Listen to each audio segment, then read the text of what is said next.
الحمدللہ رب العالمین والصلاة والسلام علی نبینا محمد وعلی آلہ وصحبہ اجمعین، اما بعد۔ ناظرین کرام، سنن اور نوافل کے من جملہ فوائد میں سے ایک فائدہ یہ بھی ہے کہ اس سے اللہ رب العالمین انسان کے درجات کو آخرت میں بلند کرے گا اور اس کی سیئات کو اور گناہوں کو مٹائے گا۔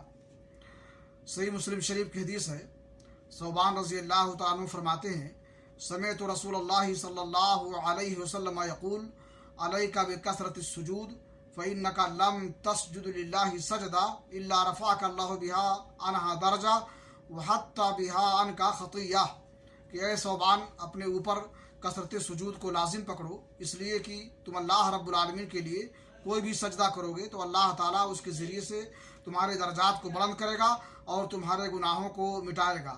کثرت سجود سے مراد جو ہے نمازوں کا اہتمام کرنا ہے۔ انسان فرائض کے ساتھ سنن اور نوافل کا اہتمام کرے تو اس سے اللہ رب العالمین آخرت میں اس کے درجات کو بلند کرے گا اور اس کی سیئات کو مٹائے گا۔